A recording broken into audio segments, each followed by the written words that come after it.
Hi, everybody. Welcome to Mormonish. I'm Rebecca. And I'm Landon.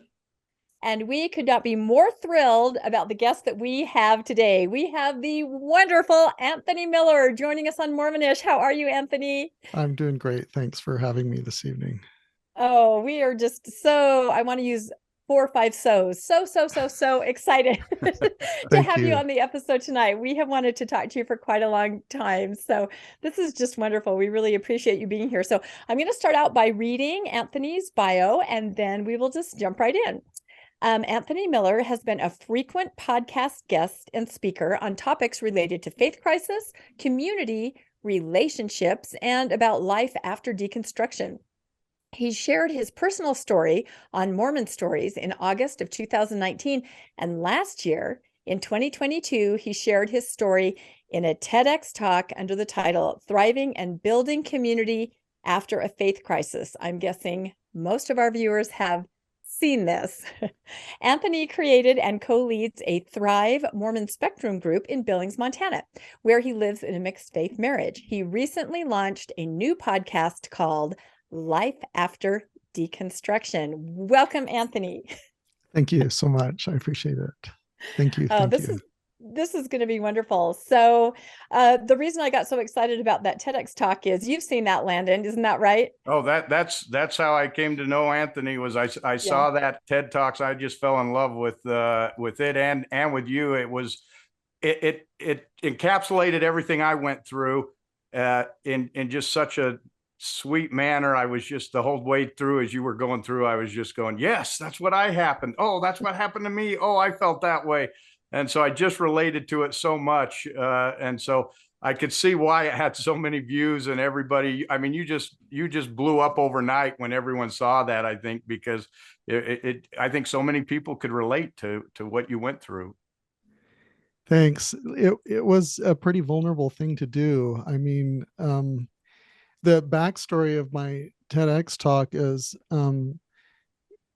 before COVID happened, I got invited to participate in TEDx Billings, and I talked about a couple of the things that I could talk about. And one of the things that I said is that I went through an existential faith and identity crisis back in 2016, and out of that built and co-lead a support group in Billings. And they said, that's what we want you to talk about, because the theme of our TEDx Billings is about supporting and building people in our community. And so it got delayed because of COVID. And I spent a lot of time, many hours, writing my talk. And I wanted to walk people through what the experience was, but how I wrote it was I explained what happened instead of walk them through the experience. And it got close to when it would actually happen, which was March 5th of a year ago. And within about a month, maybe a month and a half before, I just really wasn't happy with it, explaining what elevation emotion is, and explaining enmeshment, and explaining the illusory truth effect, and talking about what it is like to experience depression and disassociation and even suicidal ideation. And I shared it with one of my friends, and he's like, Anthony, this is a little bit, am I allowed to cuss on this channel? Yes. Yeah. This is a little bit bullshit, Anthony, because this isn't going to do what you need it to do. What you need to do, was his feedback, is you need to take people by the hand and walk them through what it is. So don't explain that you experienced disassociation, explain that you didn't fully recognize the person in the mirror. Don't explain what the dark night of the soul is. Walk them through what that experience is. And he was right. And that was a difficult thing to do. And so over the few weeks before I gave my TED talk, I rewrote the whole thing. And and you saw, I relived some of the trauma of my faith crisis on the stage in front of everyone. But a few things that people don't recognize initially when they see my TED talk, other than that they saw that I relived some of the trauma on the stage of my faith crisis, is one thing is I only used the word Mormon in the very first sentence. because I wanted my TED Talk to be more universal about the experience of an existential crisis, whether it's a faith crisis or an identity crisis, whatever it is. A couple other things is, Rebecca, maybe you notice, Landon, is that in my TED Talk, my heroes are women. And my mother was my hero. The woman who had me read her journal entry, where I felt like I received an answer to prayer about the meaning of my life, was a hero. My wife was my hero. Lindsay Hansen Park was one of my heroes. Jerry Renshaw was a hero. And the person that co-leads our local group is a woman, and she's a hero too. And so that kind of stood out. But in the end, I really was concerned that I would have a big vulnerability hangover. And the reactions that I got from people eliminated that, because so many people expressed that I gave voice to their own personal experience inside the church, Baptist, Catholics, other people. It was pretty touching. And so in the end, it was fully worth doing. So that's some of the backstory about it. No, I love that, because that was going to be one of my questions. Please share the backstory on how that even came about. And I think you're absolutely correct that it's a universal understanding of what that means, because my story is kind of different. I never had an existential crisis or a dark night of the soul or a shelf crashing. I was raised by such Orthodox Mormons that I always knew all this crazy information, and I was PMO since birth. I tell everybody that. So I'm always very empathetic to people like my co-host Landon, who went through the dark night of the soul. But I even mentioned to him yesterday that having watched your TED Talk, I felt like I understand so much more now. I mean, I understood, I think, intellectually what was happening, but to see, like you said, almost going through it right there on the stage, I said to Landon, I understand now. I mean, it's just absolutely devastating in every fiber of your being, if I can say that. So I think that this is, it's amazing for people to be able to watch this, to have an understanding. And like you said, you never said this is a Mormon crisis. This is a crisis of the soul, a crisis of the self, and it can be brought on by so many different things. And the way that you just walked everybody through it like that, so much empathy, I think, for people watching that and understanding. Also a sense that people were heard if it happened to them. Like Landon, I mean, talk a little more, Landon, about what you thought. We actually were watching it together, and he's like, this is me. This is what happened to me. Well, our paths were very parallel, happened almost the same time. And it's interesting that you pointed out, because I didn't catch that the heroes in your story were all women, but I did key in that your wife was one that consoled you a lot during it, which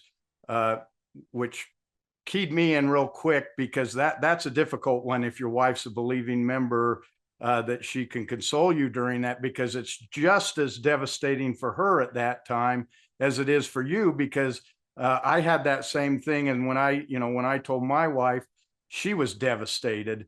Probably, I think she was more devastated than me, because you realize that she sees that, she sees I'm losing my eternal family when I let her know. So I could see that when she was there consoling you, I knew how devastating that was for her. So I saw her as that hero in that story. So I did clue in on that one.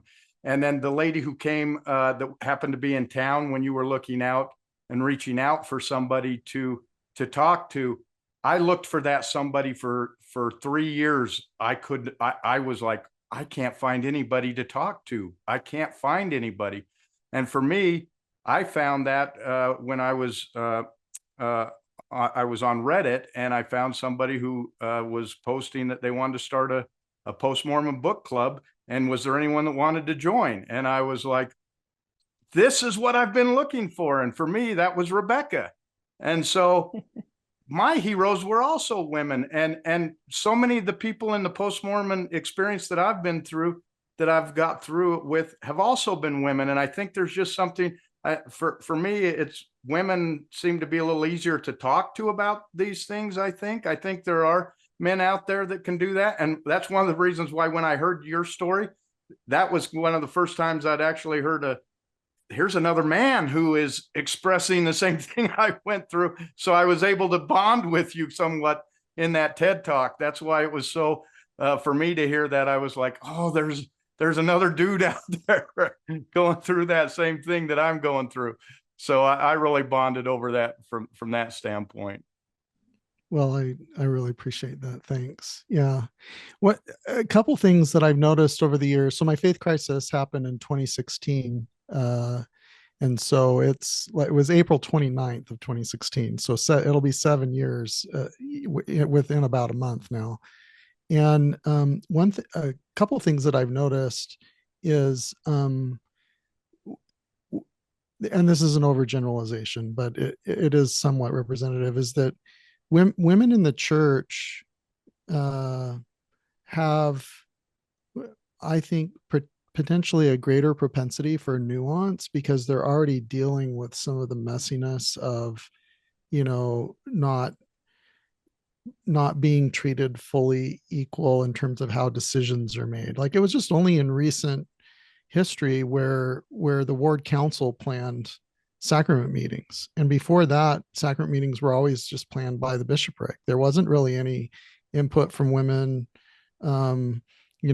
about topics or who might speak or things like that, and things like polygamy, other messiness of having a child who maybe isn't fully a believer, those kinds of things. It seems to me that, and again, this is an overgeneralization, but I think it's representative, is that women have more opportunities to develop nuance, even as faithful believers. And so I think there is something to, when they process a faith transition, that they're bringing some extra to the table of having put in the work of nuance and differentiation and holding space for differentiated beliefs, that maybe men don't have sometimes as much opportunity to experience in the church. I agree with that. I think women can stay in that nuanced position a little longer and develop it a little longer too. I think I found in my faith transition, I got called out earlier than I wanted to, simply because, I held the priesthood. And I think that's one advantage, one blessing of not holding the priesthood, is you can hold that nuance, and you can hold that nuanced position, because, I got to the position where my boys were getting to the age where they were going to priesthood advance. And I told the bishop, and then it got to the point where he said my boys were going to advance in the priesthood. And I was like, I can't do it. And I didn't want to tell my boys because, once you tell them, you can't untell them. And I was forced to basically say, I can't do it. And then the questions come up. Well, why can't you do it? And so I think women have that opportunity to hold that space longer because they don't hold the priesthood, whereas men get called out on it maybe before you're ready to. And that makes you, you have to show your cards before you're ready sometimes. And that can get you angry or turn you, a little more bitter sometimes, maybe sooner than you want to. And that's a good point. Yeah. That's a very good point, because you're outed basically. Whereas women, I wasn't outed until I did not attend the temple with my son when he was going on his mission. That's the big out. When the mom doesn't go to the temple and the son's headed on the mission, there's something going on with the mom, So you're right. There's so many little milestones where if you don't participate, it definitely says something about you. So very good point. Another dynamic that I've seen over the years is that people who are naturally introverted, they seem to have a propensity to be able to hold some differentiation and nuance, because maybe they spent their life sitting in a Sunday school class where somebody would say some crazy, like super crazy town thing. And as an introvert, maybe they would look at that conversation, they go, well, that's interesting that they would think that, but they don't really necessarily always feel like they need to raise their hand and push back on something. And again, overgeneralizations, everybody's built a little bit different. There's certainly exceptions to these, but people who have a natural propensity to be introverts seem to have developed more nuance over time and be able to handle differentiation more. So my wife is an introvert, and she was, I'm not going to tell her story, but there are a couple of things that she's let me know that it's okay that I explain. Her parents were what I would call David O. McKay Mormons. And back when David O. McKay was the president of the church, it was pre-Joseph Fielding Smith church. There weren't worthiness interviews. The bishop was like the father of the ward. You know, things weren't like fundamentalist, literalist, Bruce R. McConkie stuff. That stuff didn't really exist, yet on a broad basis in the church. And so several years ago, there was a local couple that joined our local Mormon Spectrum support group, and they went inactive when I was high priest group leader. I thought it was like my fault or something like that, and they assured me that that was not the case. But they shared with our group that they grew up as David O. McKay Mormons. And so when the more literalist Joseph Fielding Smith, Ezra Taft Benson, Harold B. Lee, Bruce R. McConkie, Boyd K. Packer kind of Mormonism came out with kind of an enmeshment with super right wing, not everyone, but there was a prevalence of John Bircher, super right wing politics. They never bought into that. And so they lived with a fair amount of nuance in the church as David O. McKay Mormons until they eventually decided to step away from the church in their mid to late 50s as empty nesters. And I went home and I shared that with my wife, and she's like, "Oh yeah, I'm totally a David O. McKay Mormon." I'm like, "How can you be a David O. McKay Mormon?" And she says, "Well, my parents were David O. McKay Mormons, and they raised me as a David O. McKay Mormon." I'm like, "So you didn't read like Bruce R. McConkie's Mormon Doctrine for Family Home Evening?"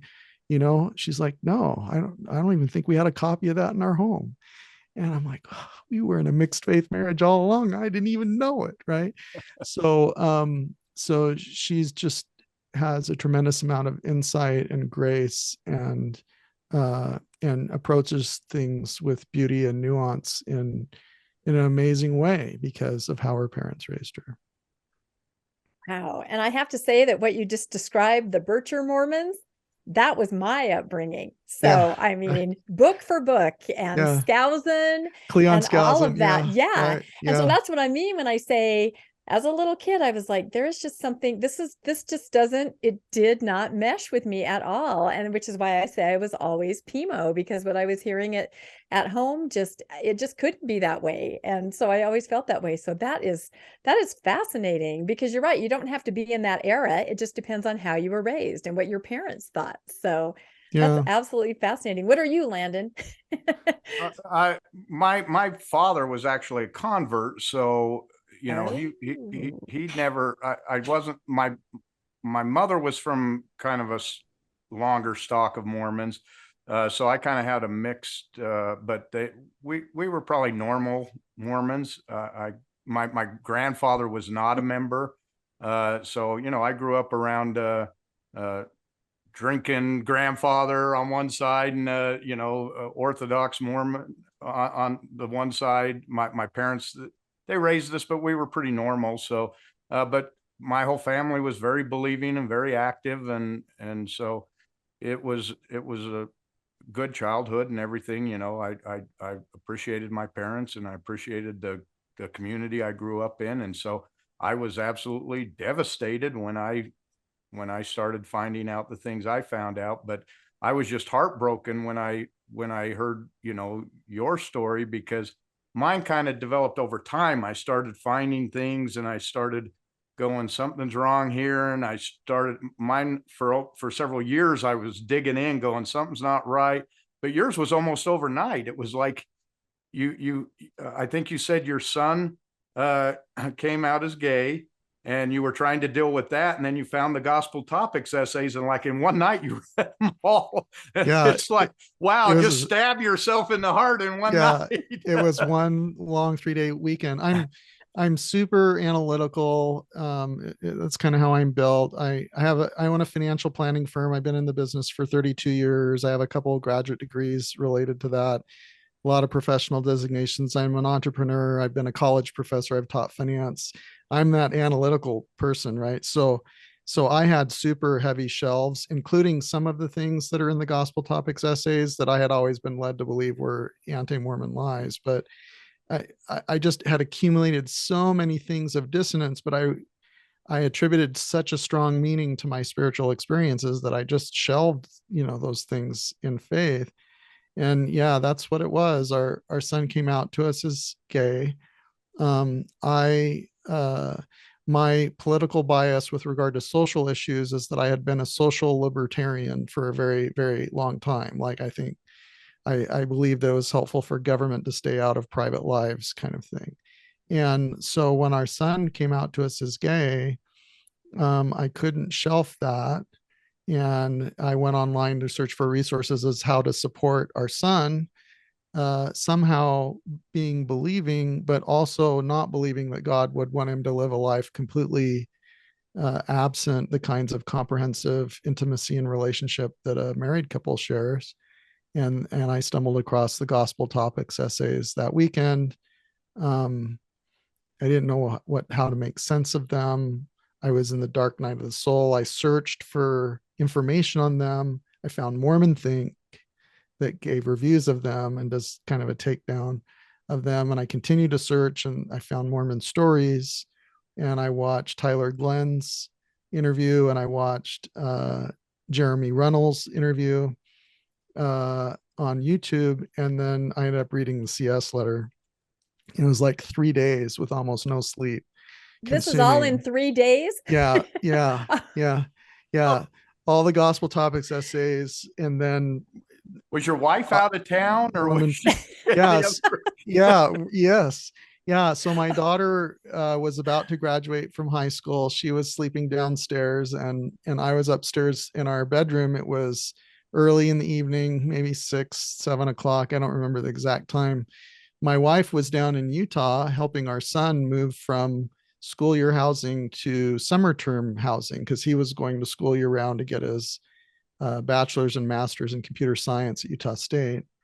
And he figured it would be a good time to tell my wife that he was gay, and who his boyfriend was and stuff like that. And so he came out to you first, and he came out to my wife. And then my wife called me and said, "You'll never guess what happened. Nelson just came out to us." I'm like, "What did you say?" And she said, I said, "It doesn't matter. You might as well have told us that your eyes were blue instead of brown." And I'm like, "That's good." That's beautiful. Yeah. Beautiful. And then I went searching online. So she's down in Utah helping our son move. And I'm like consuming all this stuff over 3 days, and it was acute. And so she came home to a completely different person. I mean, I can't even imagine what and how do you even begin to introduce to her what has happened? I mean, I was afraid. We had never heard about the essays. Like, I didn't know about the essays. I couldn't find anyone in my ward who knew, who had read the essays. My bishop said he was aware of them, but he hadn't read any of them. And I was kind of afraid to share this information because I didn't know if people would react to the information like I did. And so I wanted her she was my person, and I wanted her to understand my experience. So I wanted to share with her things, but at the same time, I didn't want to share with her things because I didn't know if she would conclude the same thing that I did. It was terrifying. I was going to ask, as soon as she came home, did you share what you found with her? Did you unload on her at that point? Look what I found? Or I did. I'm pretty sure that, before she drove home the following week, I told her that I had stumbled across some stuff and lost my faith. Wow. So in 1 week, her son came out and her husband left the church. That's well, lost my his faith. faith, his faith, or yeah, had a faith Life crisis. changing. I continued to attend. Uh, I, I, I was ward mission leader. I was seating a Spanish speaking branch for our stake in our ward, which eventually became a branch this year. Um, and I knew that I couldn't teach the gospel essentials class anymore. So I called my friend who was my bishop, and it was probably 8 to 10 days in. And I said, I got to visit with you. I need to be released. And he wasn't quite sure, like, what did Anthony do something bad or something, you know? And so I met with them at the chapel, and I told him, I'm like, I stumbled across these essays and I lost belief. And he's like, so what, he's like, I haven't read them. Like, what is an example of something that was disturbing to you? And I thought, well, I don't know how he's going to react to this stuff. I'll share something that's maybe more innocuous, just not super difficult. And so I'm like, well, there's this essay about how polygamy ended. And in the essay, and when you read the cited sources and when you read the manifesto, like the 1890 manifesto was essentially a fraud because they didn't stop practicing polygamy. They didn't stop sealings, and Wilford Woodruff like actually added another wife after the manifesto. Like, it was essentially a fraud. And he's like, oh yeah, I knew that. I'm a descendant of one of those post manifesto plural marriages. I'm like, what? You know? So it was just really, really difficult because I was in so much pain. It was so traumatic to have the meanings of my spiritual experiences shift on me. And my identity and everything was so completely enmeshed with the church. You know, I had planned my life so that in my 50s, I could retire and serve missions for the church for the rest of my life. It was so traumatic when everything shifted on me that it felt like the heavens closed and God ceased to exist on me. And that was extremely painful. I couldn't understand why God wouldn't answer my prayers, why I couldn't feel the Spirit, just because I read the essays. You know, like I pray, I consume large volumes of scriptures, apologetic information. I found Mike Ash's book. I think a month or 2 months later, Laura Hale's book came out, Reason for Faith, that had supposedly had the very best apologetics on a whole bunch of different issues. I was consuming large volumes of information. I thought that maybe if I could find answers for the difficult things, then my wife wouldn't have to study them, because I could just say, I found this mess, but then here's the answer to the mess. That's interesting that you say that, because I want to, since this is about mixed faith, you know, we kind of wanted to explore mixed faith in this episode, because that's something we haven't talked about on our show before.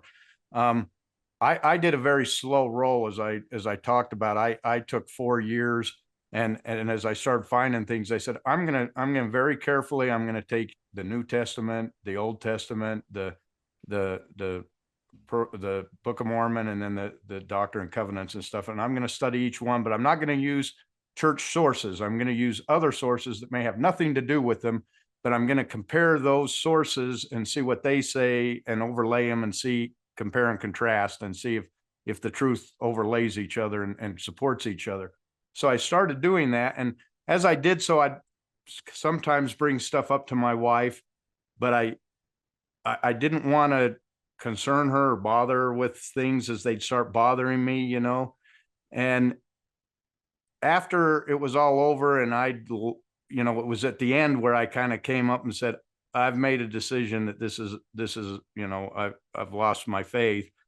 And she kind of at the end looked at that as, why didn't you share this with me all along? Why didn't you, you know, bring me along with this? And this is years later that, you know, I got this, because as I would share it, she'd kind of say, I don't know that how do you know that? Or, so I kind of got the feel she doesn't want to know this. I shouldn't bring this up. I'll just leave it. Whereas you kind of took the tact, I'll share it with her right up front. And, I don't know what the right way is. I was trying to protect her in one hand, and maybe it backfired on me by doing it that way. But I don't know. Do you have a opinion on that? What the right way to do that is? Yeah, I mean, when I was in grief, I was raging, I was angry, and I felt betrayed. And so I would want to vent about stuff, right? And finally, and she felt like she needed to support me, right? And so we would have conversations, and I would talk about, what I was learning in Todd Compton's book about polygamy or something like that. Or I'd read a quote to her from Heber C. Kimball about, how much thought he puts into adding a wife or things like that. And sometimes those would become wounding conversations. So again, this will give you an idea of the emotional maturity of my wife. Is that I think it was probably a month and a half in, she said, I know this is real for you, and I know you need to process it, and I know you need to vent about it, but it can't be with me. I need you to go find people or groups that you can talk about and process this kind of stuff with them, and vent about it, so that when we're together, like, that we're not talking about this, that we're just spouses, that you're my husband and I'm your wife. And I'm like, how do you even do that? Later that day, or maybe it was a day or two after, we were on a walk, and I asked her, I'm like, how can you support me in my quest to try to understand all this stuff when I'm coming to these conclusions that are contrary to what your beliefs are? How can you support me? How can you do that? And she said, well, it's like our son. I don't think that he chose to be gay.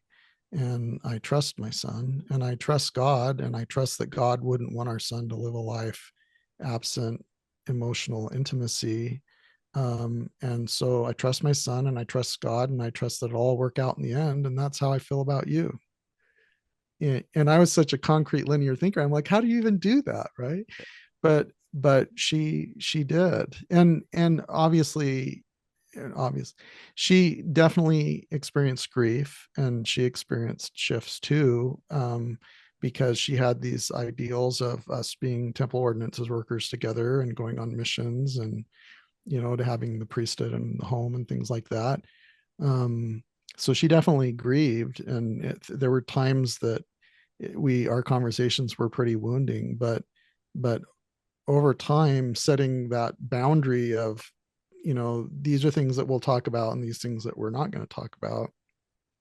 And I trust you to go find people to help you process and talk about things. Did you find church leaders as one of those outlets? Because I tried that, and I didn't find that helpful, because they, that was kind of our solution was, once I finally did, we found I couldn't really, because I was the same as you. I was angry, and it wasn't good for your relationship. So she said, let's, tell the bishop. But I didn't want to tell the bishop, because I said, once I tell the bishop, it's the cat's out of the bag. You're not going to get any more callings. You're not going to get, once you tell the bishop, it's kind of, game up. So when I finally did tell the bishop, then he's telling me, well, I want you to read the Book of Mormon more. And I'm like, don't you understand? Every time I read the Book of Mormon, I'm finding more things that are causing me problems. Yeah. So this is not helping me. And by the time I finally met Rebecca, I was like, I need somebody to talk to. Yeah. He was a furious, hot mess. Yes, I need someone who can understand this, that's not going to tell me to read the Book of Mormon. Yeah, so I can understand why you like my TED Talk now. So my bishop had been a friend for quite a while, still is. And I told him that I needed a calling for a faithful non-believer. And so he called me to be assistant scoutmaster. and released me within a couple of weeks as soon as he could find somebody to be ward mission leader. And I counseled with him at least once, usually 2 to 3 times a week when I was in those early stages. And there are a few things. One is that May is like my slow time of the year. Like most of my clients are retired. In the last 3-4 months of the year, I do year-end tax and cash flow planning for the next year. By April, I've done, all the reviews that I need to do to help people prepare to file their income taxes with their tax accountant. And so May is like, that's when I go off-roading, like with my Jeep or rock buggy or something like that. And so I had all this free time, and the way that I consume information is I consume large volumes of information. Like I was reading a lot. I was probably spending over 12-15 hours a day, different days, at least on the weekend. I have to say, we watched your video, and you were listing all the books. And our book club has read probably half of those books. We were going, this guy's got all, he knows some good books. Yeah. Thank you. Yeah. So my bishop was really supportive, the best that he could be. But by the time we were really talking about things, there was such a knowledge gap that there was really nothing that he could do to answer the apologetic type questions. And I was already reading all of the Fair Mormon, or traditional apologetic stuff, as well as the Givens stuff and Adam Miller's, and Thomas McConkey's book came out in 2016 or so. So I was already, there was just such a huge knowledge gap, and neither he or one of my closest friends was my stake president, and I visit with him too. No one could tell me why I had spiritual witnesses of partially or entirely inaccurate things. And no one had really counseled with someone like me to the extent that they could say the reason that you experienced God leaving the corner of the room where you knew him is because it was traumatic to have an existential crisis. And so as a protective measure, your body didn't accept or experience elevation emotion or transcendent connection or whatever, because you were in trauma and you were experiencing disassociation. And so as you heal from the grief and the trauma, then you'll begin to feel those kinds of experiences again, to which you attributed meaning as the Holy Ghost or the Spirit. But that won't happen again until you heal enough so that you can feel those things again. Like they didn't have the words or the experience to say that. And even if they did, then they're attributing different meanings to those spiritual experiences. So transcendent grace, connection, love, peace, joy.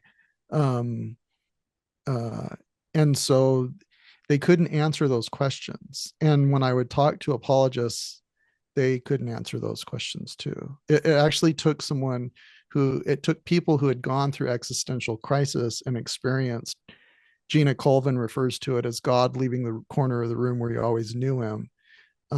It took people that had that experience to be able to fully empathize with what I had experienced, and to kind of talk me through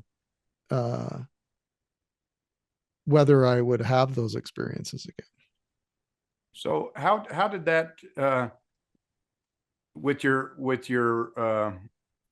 marriage at that time in your mixed faith? Because this is where we started looking for, how do we deal with this? I believe differently than you do now. And how do we deal with this? I'm still going to church, trying to look the part, I guess, because we've got kids, and they're still going. And obviously you only get one chance. If you tell your kids dad doesn't believe anymore, they now start saying, oh, well, maybe I don't, they start questioning. So that's a big tell once you tell your kids. And so I'm still going, trying to decide what I'm going to do. And, I didn't feel it was fair that, we started down this road that we were going to raise our family this way. And it's not fair for me to tear that apart. I've got kids who are dating, and, the one's getting ready to go on a mission, and he's got a girlfriend, and are they going to get married in the temple? All this, I don't feel like that's my place to undo that. So I'm trying to fly under the radar and make it just my thing. But at the same time, I don't believe it. And how do I disassociate myself?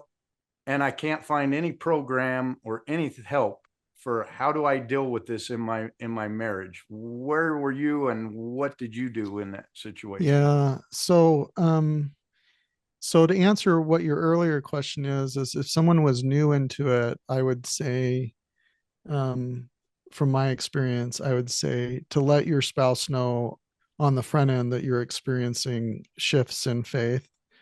And then to express, if you want to understand what I'm experiencing, I'm happy to let you know what you could read or watch or listen to, but if you don't want to, that's okay too. And to not, my suggestion is to not spend very much time in the weeds of the issues. Like, don't quote the Heber C. Kimball quote about how much he thinks about adding another wife, kind of thing. But why not? Yeah. Why not? That's a horrible quote. Oh my God. It is a horrible quote. He thinks more about, what did he say? He thinks more about buying a cow. Buying a cow. Yeah. Puts more thought into choosing a cow than adding another wife. Yeah. Oh, Heber C. Yeah.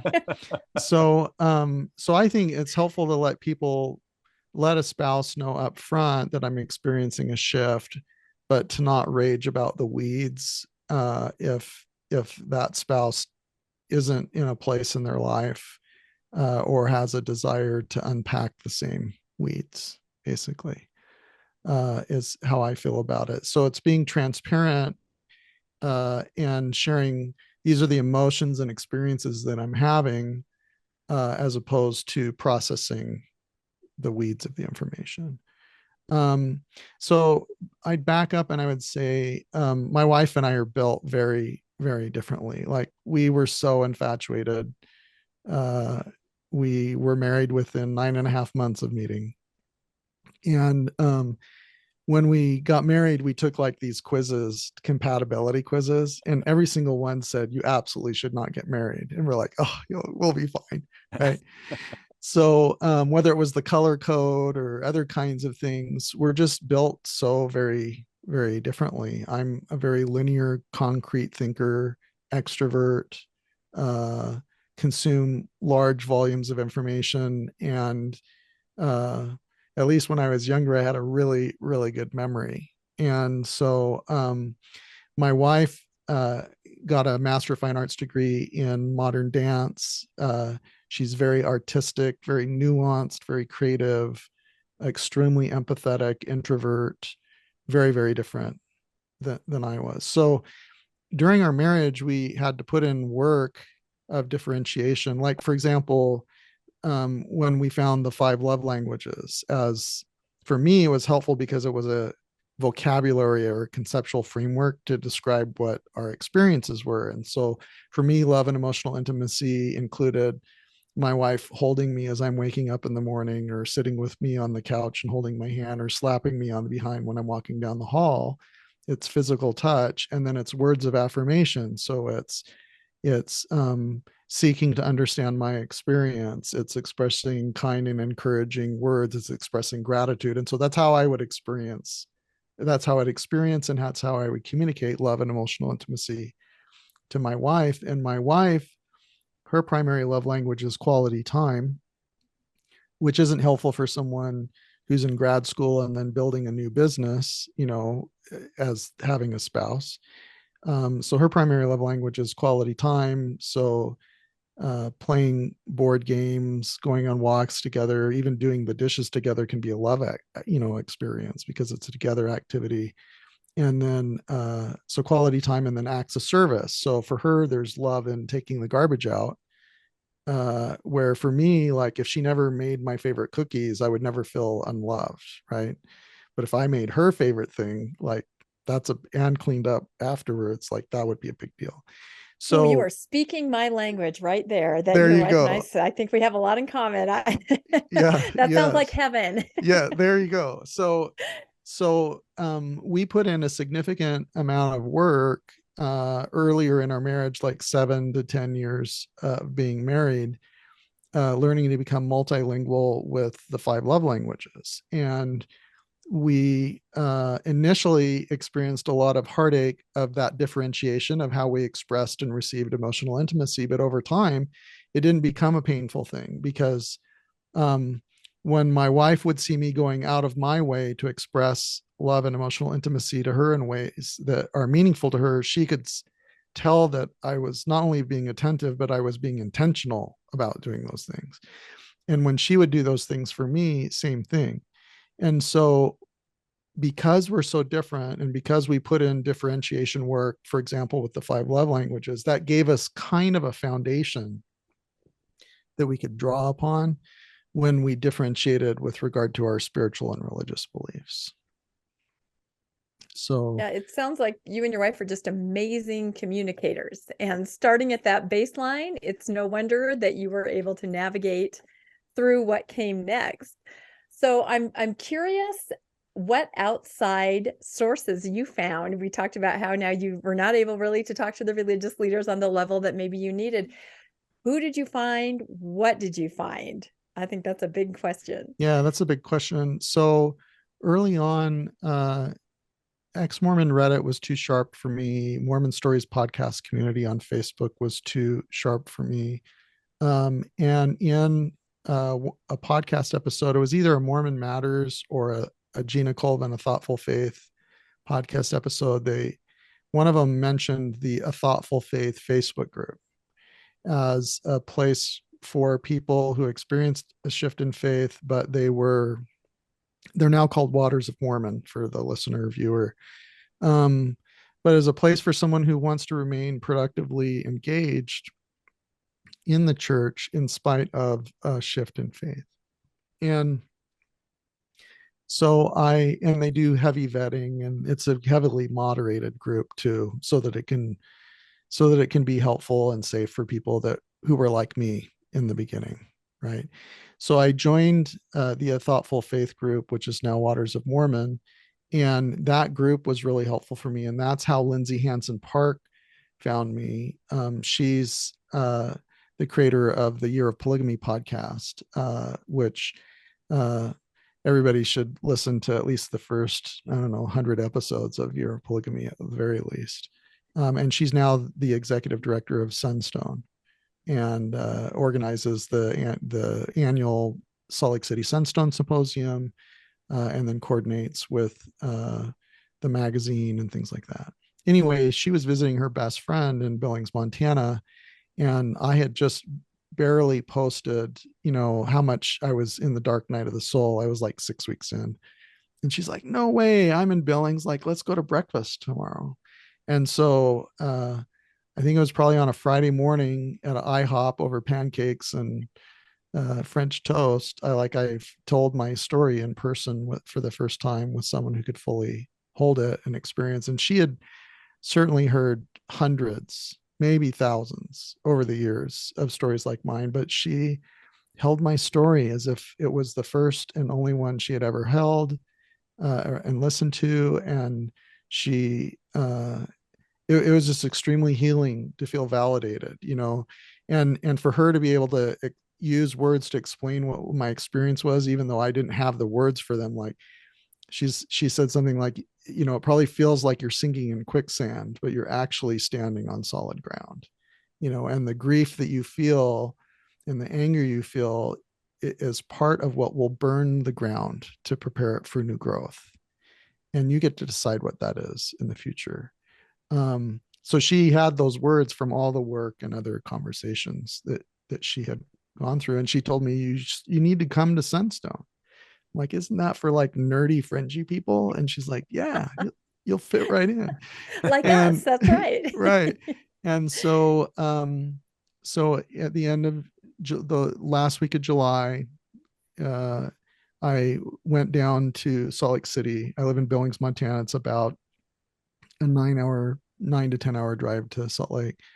And that week, what is now Waters of Mormon, did a meetup with like a little bit of a buffet. It's not really a dinner, but it was my dinner that night. And Gina Colvin talked about the feminine divine that day, and that made me uncomfortable because I'm like, we're not supposed to talk about this, are we? That's a little too far out there, right? Oh yeah. my goodness, Gina's wonderful though. Yes, and there were all these amazing people there, and who had supported me in that what is now Waters of Mormon group. And Jerry Lee Renshaw is one of the head moderators of the group, and I asked her, I'm like, will I feel it again? Will I feel God again? She's like, I don't know, Anthony. Everyone's journey is different, but regardless, we're here for you. And that was a big deal. And then the next day, John Dehlin had a faith crisis support workshop that he was doing. Usually he would do like a 2-day workshop, but he was cramming it all in one day because it was the day before Sunstone started. And Gina Colvin and Thomas McConkie also attended that workshop because they were considering doing workshops together. And so it was a small group. Maybe there were only 12 people. Probably it was a money loser. Probably didn't even make enough money to pay for the room. But it was life changing for me to be in that group with those people, with John and Gina and Thomas and Thomas's fiance. And then for the balance of the week, I went to the Sunstone Symposium and went to every session that I could related to communicating across faith and belief and what to do in your faith crisis. And I spoke with Jody England Hansen and Kimberly Anderson. Like, I had never really engaged in conversation with a transgender woman before. And she listened to my story, and she held me in her arms and told me that I was going to be okay, and introduced me to the Mama Dragons people. It was amazing. And that's what it took. That week is what it took to help me exit the dark night of the soul. And over time, I ended up growing beyond that group. I stayed in the group probably a half a year longer than I probably should have, but I stayed in the group because of the relationships that I developed, and they helped me and they gave me a soft landing. But then from there going forward, I created my own local Mormon spectrum group. I found other people in my area who actually were going through the same thing I was. One person in what is now Waters of Mormon, his name is Brian Whitney, and he was kind of the resident historian in the group. He had been involved in the church history department while he was in school. I think it was an internship, or maybe it was an employment position, but he was involved in the different development of some of the essays. And one thing that he told me is that there's a lot of critical information out there. There's a lot of different information out there. And I wanted to know how do you know whether something is reliable or not? And he said, well, if it's been nominated for an award by the Mormon History Association or the John Whitmer History Association, then it probably is something that's reliable enough to look at.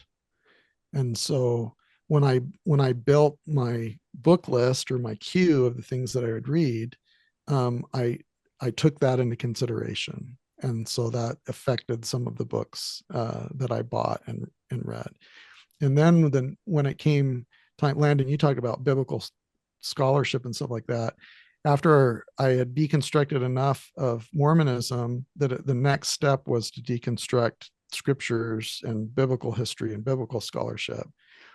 And one of my close friends here who did talk with me, he was one of the few that reached out to me to see if I was okay. He had his brother was a religion professor at BYU at the time. Now he teaches in the classics.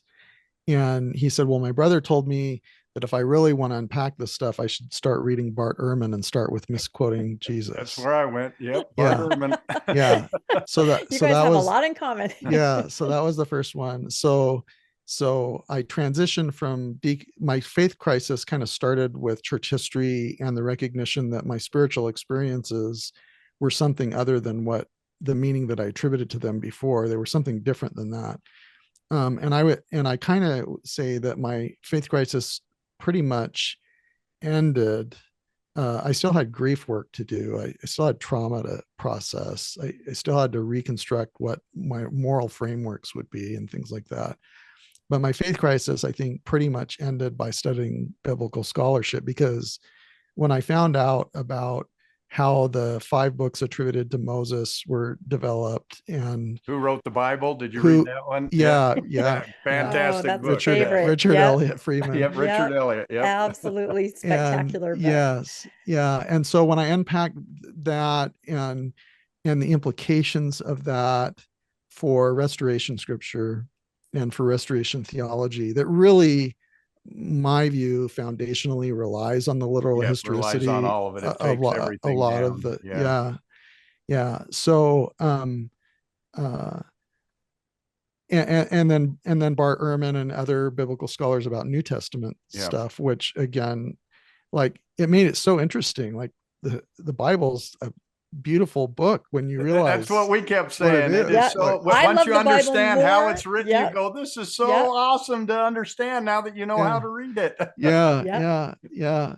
I think probably one of the biggest things was the recognition that, when Dallin Oaks gives a talk in general conference, he's expressing his political, theological, philosophical, and rhetorical goals and concerns about today.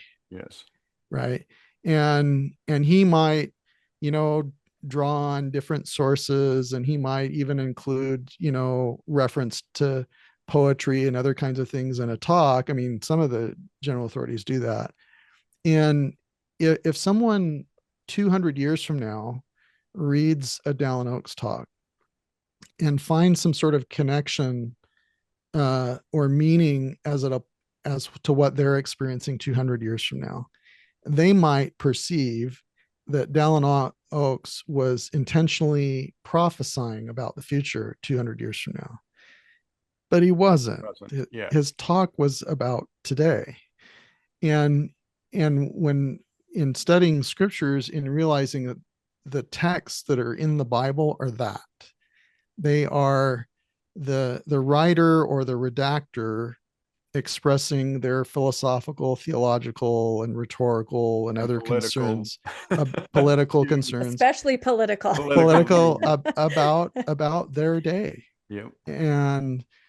And sometimes people later would, like whoever wrote Matthew, perceived that Isaiah was intending to prophesy about Jesus. Yep. And maybe Jesus perceived that the book of Daniel or Isaiah or Ezekiel had something to do with, themes of Jesus's concern. Or maybe it was just the writers who wrote about Jesus that perceived that. But that doesn't mean that Isaiah ever intended to write about, or second Isaiah, who wrote in the name of Isaiah during or after the exile, intended to be about Jesus. They were writing about what their concerns were in that day, right? And when there's prophecy in the scriptures that's accurate, it's because it's backdated prophecy. It's like written after the fact. That's how we know when the book of Daniel was written. It's super specific on all these prophecies, and they're super accurate. And then around 167 BCE, they become more general, and then the prophecies are wrong. And that's how you know when it was written. Kind of like a book that prophesies all this specific stuff about Columbus and Joseph Smith is in, and all these specific things about the righteous Gentiles and the pilgrims and everything until about 1829. And then the prophecies become more general, and then they're wrong. And that's how you know when the Book of Mormon mysterious was written. Yeah, right. Yeah. So I want to ask you, because one of the things that I got from you was one of our book club members actually posted it. Was you gave a great little speech, and it was only about 8 minutes long, on mixed faith marriages, and how you dealt with that, and some ideas for how to do that. And that struck me because of the fact that we couldn't find anything. We were going through it. We eventually found Alan Mount and Katie Mount, Marriage on a Tightrope. We took Natasha Helfer. They had her in, and we took a course with them, which was helpful. But by the time we found it, it was probably a little too late, because we'd already gone through so many of the things that the course was for. We'd already gone through and said, oh, well, we screwed that up. We did that wrong. Because it's funny. Hindsight. Because there's the church has no course. If you're mixed faith, it's like the second one of the spouses leaves, there's no program. The program's only if you're together. The second one of you leaves, there's no program. But you had some really great ideas, and she shared that on our book club Facebook, I think, or maybe she put it on her own, but I saw that. You want to go over some of those ideas? Yeah. So I would mention that when I think I was on the High Council at the time, I was also a merit badge counselor for the personal management. And there was this kid that I was his marriage badge counselor, and his name was Matt. And Matt eventually married a person named Sarah. And if you are familiar with Natasha's group, Sarah Hughes Zabawa is in that group.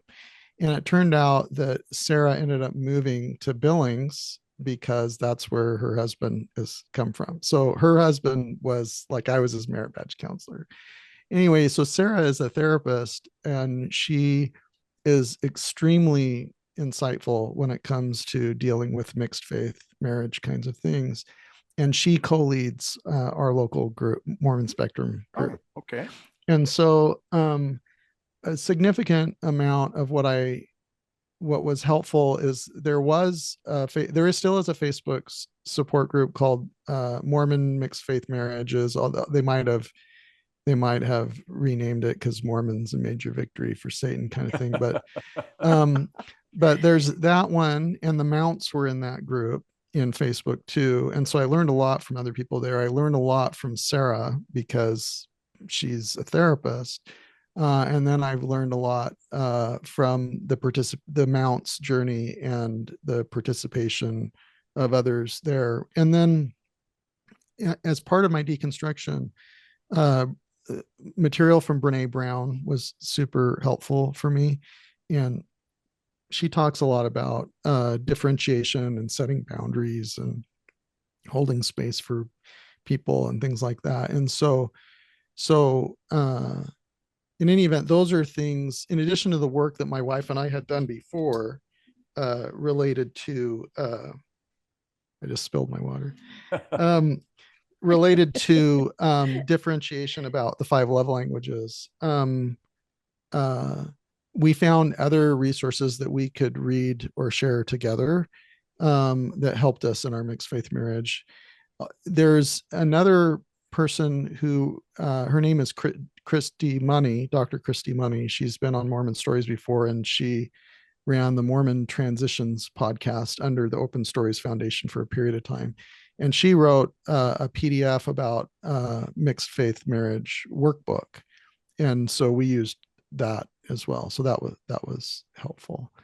So those are all things that help. But I pulled up what I put in that 7.5-minute video, and I can kind of walk through some of those things and comment about it if that would you'd like. And we'll put a link to that as well, because it's short and well done. There were several points in there that I said, God, I wish I'd have thought of that. Yeah. And it's so relevant. It's so relevant. There are so many people that are going through it or anticipating that this may happen or right in the middle of it. So absolutely relevant. So we're excited to hear.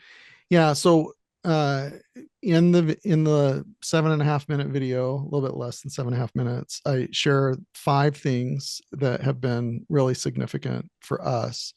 And one of the first suggestions that I got early on was to double and triple down on expressions of emotional intimacy to my spouse in her primary love languages.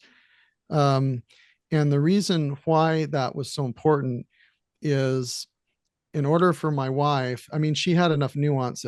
She probably could have done this anyway, but in order for my wife to be able to distinguish between our marital relationship and our ceiling, and that our marriage still had value, even if I stepped away from the church, it was helpful to be able to go out of my way to express love and emotional intimacy to my wife so that she could feel confident in my love for her.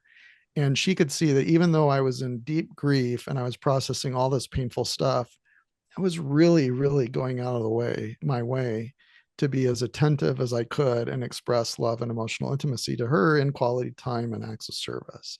And she noticed that. And our marriage got like really a lot better, imagine that if I really went out of my way to try to make my marriage better so that my wife felt more love for me, from me. But at the same time, what helped is she responded, because we had put in the love languages work before, she responded in my love languages as well, which helped me feel more connected to her, so that as it was easier for me to differentiate or distinguish her from the church. So if I was raging or upset about, President Nelson saying that our son and his partner's love is from Satan kind of thing, to not take it out on my wife, right? Because the church or President I think Nelson that's a key. It's so easy wife. to associate your spouse with the church, With the church, when they're part of the church. And that's that.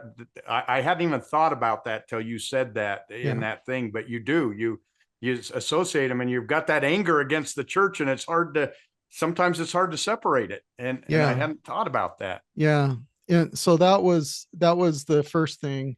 It was huge to double and triple down on emotional expressions of emotional intimacy, so that our marriage could get better and it could be independent of our faith. So the second thing that I suggest is in that video is that to use a spiritual values exercise or some other similar method to identify our common, as well as our differentiated spiritual values, preferences, and interests. So Dr. Christy Money's workbook does something similar to that. And then Sarah Hughes Zabawa, if you search Sarah Hughes Zabawa Symmetry Solutions, you'll find her website. And on her website, she has a PDF that you can download. I'll send you a link so you can include it in the notes. That's an exercise to go through and identify what your spiritual values are. And part of that is to find where there's crossover so that you can nourish those things. And so my wife and I share spiritual values of doing service to others and charitable work. We find value in music. We find value in nature, hiking, camping, off-roading, biking, things like that. And then she enjoys some of the things that I've found helpful for me as I've sought to develop spirituality as a post-believing church member, where I found value from Krista Tippett's On Being podcast, books from Brene Brown, things about secular Buddhism, like from Jack Kornfield's Buddhism for Beginners, Eckhart Tolle's A New Earth, Brian McLaren. Rasheta, he's got good stuff. Noah Rasheta is good. And more recently, Brian McLaren wrote the book Faith After Doubt, and he has a podcast called Learning How to See. So those are things that we could share and listen to together, where we wouldn't listen to a Mormon Stories episode together, or we wouldn't listen to Year of Polygamy together, but we would listen to a Brian McLaren book together. We would listen to On Being podcast together. One of the things that we did is there's a woman that she lived in this 1956 or 57 old rundown trailer home with her adult disabled daughter, and her adult disabled daughter was the same age as our son. And when I was high priest group leader, we would go over and we'd try to level this thing, because when the wind would blow, maybe if you open the window, it wouldn't close again. And we would tar the roof and we do maintenance on it and stuff like that. And eventually I thought, our ward has means, like maybe we can raise money to buy this family a new trailer home, right? For them to put on the lot that they own. And the husband was not interested in that. I don't know if it just felt emasculating to him or something, but he just wasn't okay with that idea. So early in my faith crisis, I found out that he had Alzheimer's and was in a nursing home. And this woman lived in our stake, but in a different ward due to ward boundary changes. And when I found out that the husband was in a nursing home, I'm like, oh, we can do this now. We can get this woman and her adult disabled daughter. We can get them a new home. And so I talked with my wife about it. And because I'm a financial planner and have relationships with attorneys and so forth, I came up with a plan where we'd create an irrevocable trust and we would raise money as donations to this trust. It wouldn't be tax deductible, but that wouldn't matter. I'd get 2 people to be co-trustees of the trust. A woman would be the main trustee, and then a former Relief Society president for this woman was the main trustee, and then the woman's home teacher was the co-trustee. And we'd raise money so that this trust could buy a new replacement trailer home. And so if the woman died before the husband, there wouldn't be Medicaid recovery because the husband was on Medicaid in the nursing home. And the adult disabled daughter, we wanted to protect it, in case she was on Medicaid someday. So we ended up, my wife and I ended up introducing this to the woman and asked if she would be okay if we did this. And she was very grateful for that. In fact, had been praying for it. So it was answered a prayer thing. And so we raised over $26,000. I was able to engage my believing friends in a way where maybe they didn't refer to me as the apostate as much anymore because some donated money. They helped me, move stuff into an enclosed trailer to stage it. And then I got some contractors, members of the church, non-members of the church, to help do dirt work and electrical work and plumbing work and so forth. And so we got this woman and her adult disabled daughter a new home, and bigger, more energy efficient, the whole thing. So that was an example of the kinds of things where those are shared spiritual values that my wife and I have, of doing charitable work, of service to others. And so there's sometimes that she does charitable work and sometimes I do charitable work, but we also seek to do joint kinds of things together. And so we find that. So the spiritual values exercise idea is to try to find things that you have that you can share and nourish together, and recognize that you're going to have things that are differentiated as well. So that was the second thing. Wow, what a labor of love. That's absolutely incredible story. That's Thank amazing. you. Yeah, that was very, very helpful to be a part of it. And I'm super grateful that we did that, and it continues to be a benefit for that woman and her daughter today. So the third thing that I share is to think of black licorice as a metaphor. And I share, my wife loves black licorice and I can't stand it. I think it's awful, but she likes it. I'm in your camp. There you go. Like, yeah. And some people who love it, they just love it. But what I explain is that neither of us experience any sort of emotional or spiritual turmoil or pain over our differentiated preferences for black licorice, right? It's just black licorice. And then I explain in the video is that, of course, as human beings, we enmesh in our sense of identity and our being things that are a lot deeper or entangled with our ego than like black licorice. And it can be a lot more painful to have differentiated preferences about things that go way beyond black licorice. But from a Buddhist standpoint, the idea perhaps is, in the end, it's all just black licorice, right? And so while it's not always easy to be okay that your spouse likes something a lot worse than black licorice, worse is the wrong word, a lot more painful, differentiated, in the end, it's okay. If I thrive and grow having a conversation with you, with doing my TEDx talk, and it's not something that's meaningful for my wife, and she thrives and grows in things that it wouldn't be helpful for me to be a part of, that's okay, because it's just, in the end, it's all just black licorice. Did I freeze? You did, yes. Oh, I can't tell, but you're still talking. Yeah, I'm still talking. Okay. You're still talking, so I think that's okay. Okay. All right. All right. So the fourth thing is, let me stop and then start again. We'll see if it comes Always up. Something. That's right. We'll see. Yeah. All right. So the fourth thing is, and I got this from Marriage on a Tightrope discussion. And what it was is, it's important to talk about your biggest and deepest fears with each other, so that you can face them together and not catastrophize those fears or concerns.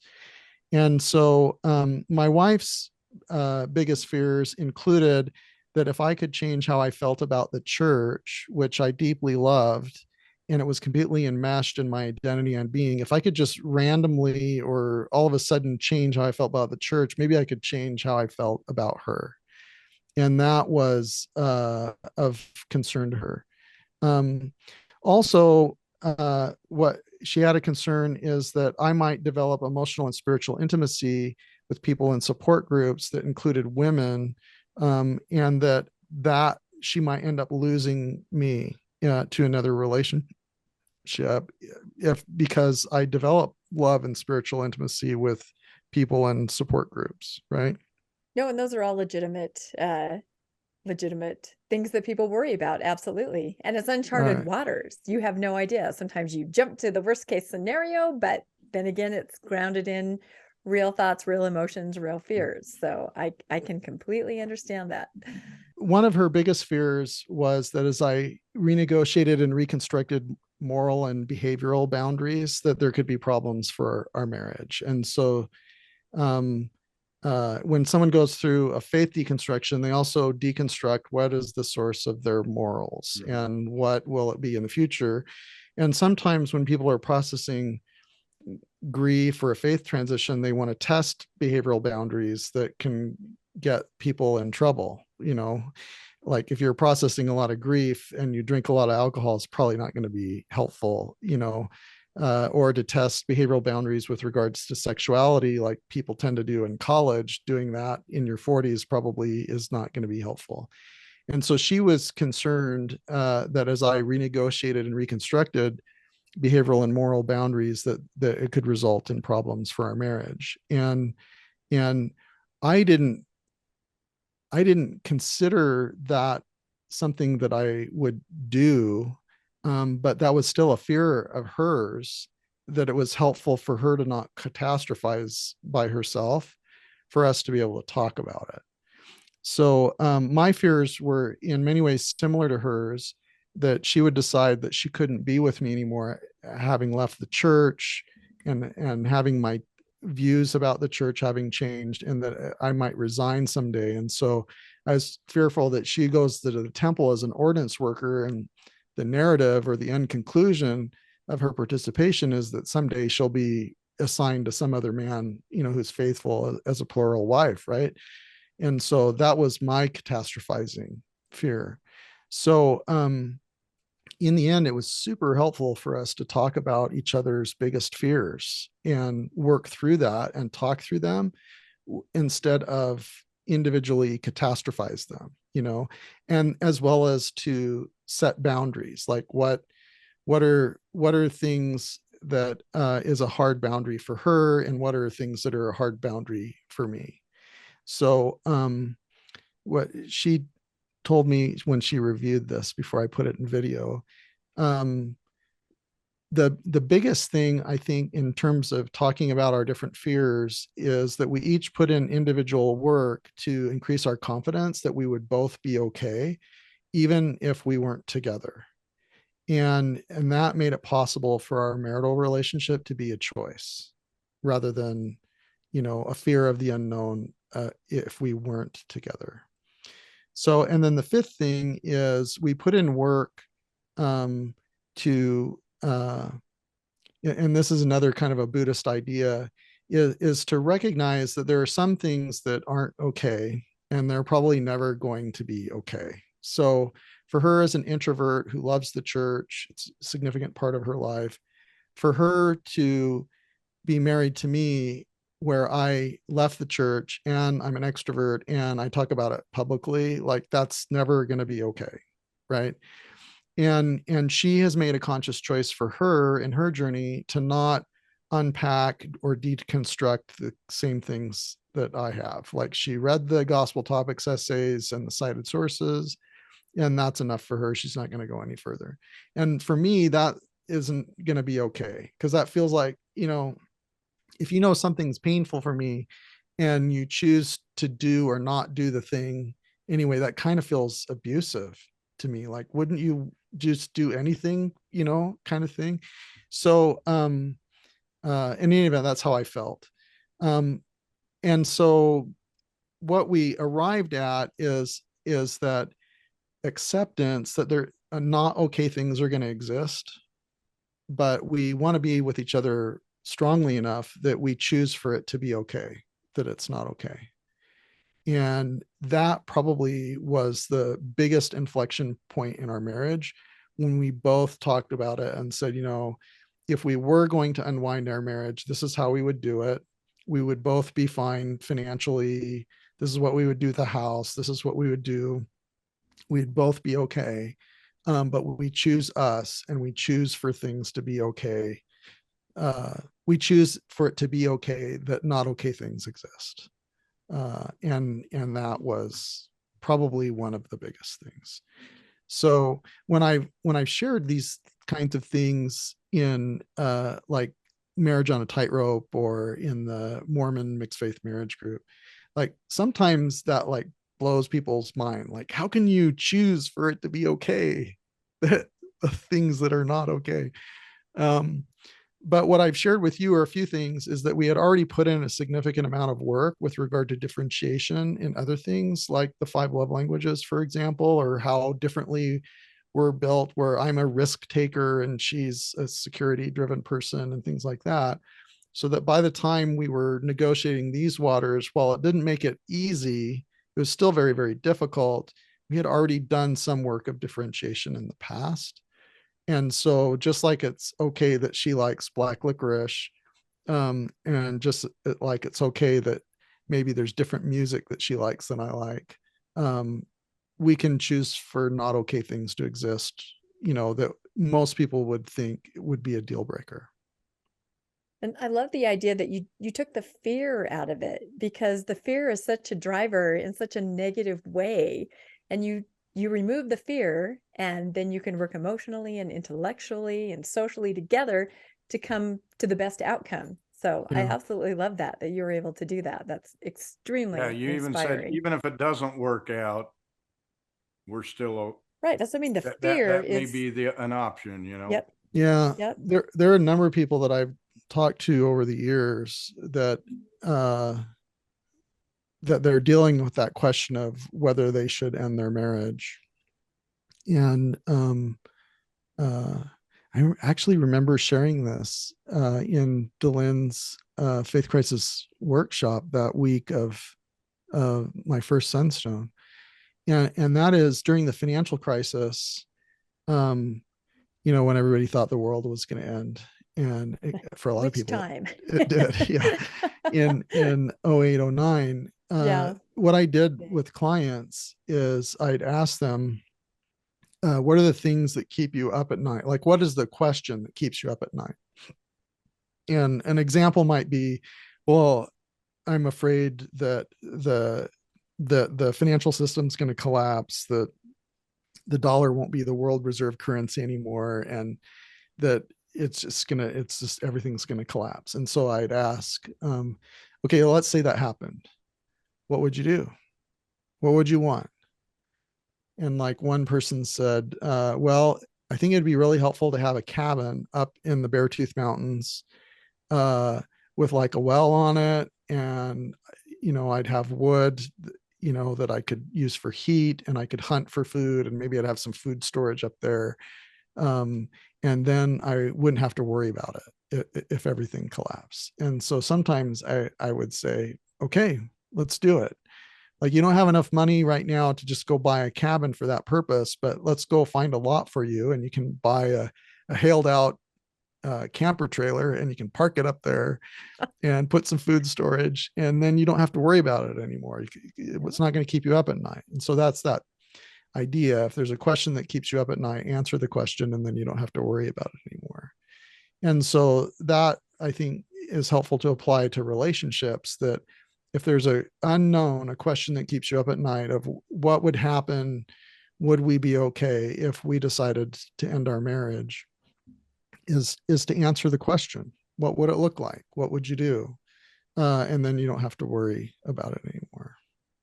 So, and some of the people that I've suggested this to in mixed faith relationships, for some people, the better answer for them was to end their marriage.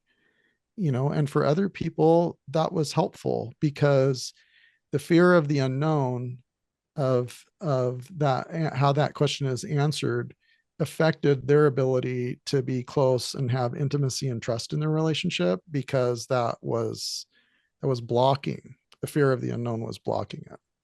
So it was helpful for some people to do. No, I think that's a great exercise. And even for somebody who, not a mixed faith marriage situation, but even just a faith crisis, that whole unknown, you almost have to go there and say, what's my worst case scenario? How would I handle this? What will happen? And that's sort of freeing when you let yourself go there, like live in that moment of the worst case scenario. And then you're able to pivot and decide, what will I do, and make those decisions. So that kind of leads me maybe to one of our last questions about your podcast, because I feel like when Landon and I created Mormonish, our tagline, I don't know if too many people are aware, because we don't say it often, is living a joyful life on the other side of Mormonism. So it really is, recovering after whatever period you need, or sometimes it's ongoing, stop and start. But then what do you do next? How do you recover, or even, life after reconstruction? I feel like that our two podcasts are kind of aligned in that. Yeah. So maybe tell us how you decided to start that, and what's been happening with it, and the reaction, because I find it absolutely wonderful. Oh, thank you. Thank you very much. Yeah. So over the years, I've been on Mormon Stories, I don't know, more than a dozen episodes, and a lot. And they're great. Thank you. They're great. And I've been on Gina Colvin's podcast and Glenn Oslin's Infants on Thrones, and I've been on Mormon Discussions umbrella. I've been on Almost Awakened podcast, and I did a series with Alan Mount and Bill Reel about the Gospel Topics essays, and invited other people into those conversations as well. And so I knew at some point that I wanted to do something more than just be a guest in the podcast area. But I also knew that I wanted to have conversations with people who, for whatever reason, it would be unhelpful to be underneath the umbrella of Open Stories Foundation or Mormon Discussion. So, because I want to have conversations with like BYU professors and active believers and, church employees. My understanding is they're not allowed to go on Mormon Stories, for example.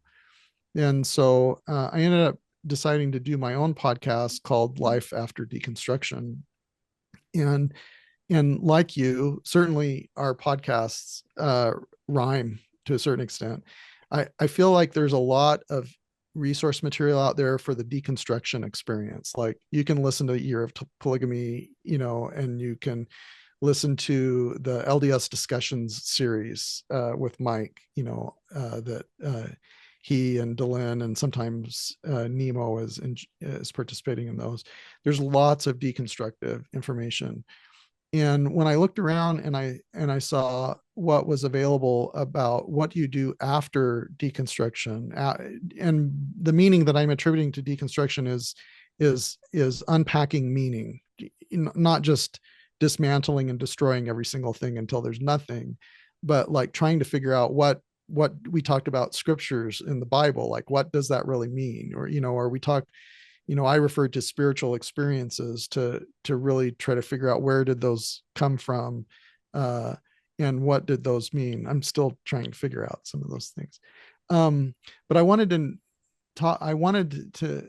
to have discussions about what happens after a deconstruction, after you've processed the grief and trauma, and what do you do going forward. And what I found is that looking around, there are podcasts and resources that deal with those things, but they tend to be prescriptive in nature. And my bias is to take people by the hand and walk them on a journey through discussions with the premise that we're not going to have an agenda of how you should live life after a deconstruction, but I want to have you join me in conversations with other people about how they do it. And then you get to decide what that looks like. And so that's why I decided on the Life After Deconstruction podcast. In some of the episodes that I've done, I did one with Britt Hartley, who has been doing the Almost Awakened podcast for a period of time. I did an episode with her. I did an episode with Lindsay Hansen Park. I did an episode with Britt about what deconstruction means and why it's important, and what are the dangers of deconstruction, things like that. And we talked a little bit about the future of the faith and Mormon adjacent kinds of things. And then I did an episode with Lindsay Hansen Park about community, because she's, seen the Facebook community. She's seen Mormon feminist housewives. Exponent 2 was a large Facebook support group that kind of fell in on itself. And so she's seen quite a few things. And so we talked about community. And then I did an episode with Kaisa Berlin Kaufusi. She's a scholar. She was teaching biblical studies classes for BYU. Her father was in the CS, and she had her ecclesiastical endorsement taken away from her bishop because of what she taught about race and the Race and the Priesthood essay in her ward. And so she was immediately fired as an adjunct professor at BYU because he took away her ecclesiastical endorsement. So we talked about, she did an essay in Chris Kimball's new book, Living on the Inside of the Edge. And we talked about that in her relationship with her father. And so I have other people in line to have those kinds of discussions about a variety of different topics. And today we're talking about mixed faith marriages and relationships, and so I want to have conversations about that too. Yeah, there's really no end to the kinds of conversations or the kinds of questions that come up or the things that people are going through. So it's wonderful that you're there to kind of help people navigate that. I just love it. Thanks. I appreciate that. Yeah, it's excellent. It's true. Landon, do you have any final thoughts as we sort of end? We really appreciate your time and coming on with this. Our journeys are so similar, and I'd love to get to, I met you at, a Thrive event or something. I got to meet you for just a few minutes, but boy, we've, so many of your stories are the same as mine. And I hope we get to run into each other again at some of these events. So I really enjoyed talking with you tonight. So. I appreciate that. I'm sure we will see more of each other in person. So I will go golfing or something. Yeah, something. Yeah, right. Work it all out on the golf. No, he said he's jeeping. Yeah, we go off road. This is true. Thing. Landon is a huge ATV wandering. Oh, yep. Right. Nope. Yeah. You guys have a lot in common. Yeah, Sand Hollow and Moab, Utah, and it's places like that. Yeah, so I spoke at the St. George Thrive, and then the Thrive Unite Day I spoke in Idaho Falls. Yeah. And then in June, for some reason I'm speaking at the Women's Thrive. So apparently I'm the only man there. So that's excellent. You're going to be amazing. That's excellent. Did you hear that, everybody? Anthony's coming to Women's Thrive in June. Please put that on your calendar. This will be amazing. June 2nd and 3rd. And then excellent. And then I hope to present again. I presented every year since 2018 at Sunstone. So I hope to present there at the end of July. And so I'll be out on the speaking circuit talking about different topics. Great. He's going to be around. We will keep all of our viewers informed because we love to hear what you have to say, and it's always well worth it. So, well, what a wonderful episode. Again, this has just been amazing. We are so thankful to Anthony for coming on, and we want to remind all our viewers that everything we've talked about hopefully will be in the links. We got to get better at our show notes. We always have so many amazing resources for taking notes and pulling books out and, thinking of podcasts and things, but we'll do our best to put everything in the links. And of course, all of Anthony's links to his podcast, Life After Deconstruction, and the other things he's involved in. So don't forget to like and subscribe, and also hit the notification bell if you'd like to be notified when our next episode is up, and look for more wonderful, amazing guests in the future. And so we'll say goodnight now from Mormonish. Thank you, everybody. Bye-bye. Thank you very much. Bye. Thank you. Thanks for joining us for another episode of Mormonish. We really appreciate our listeners and would love to hear from you if you have a story you'd like to share. You can email us at mormonishpodcast@gmail.com. You can also find us on Facebook, Instagram, and on our website, mormonishpodcast.org. And don't forget to look for us on YouTube and like and subscribe. Keep joyful, everybody.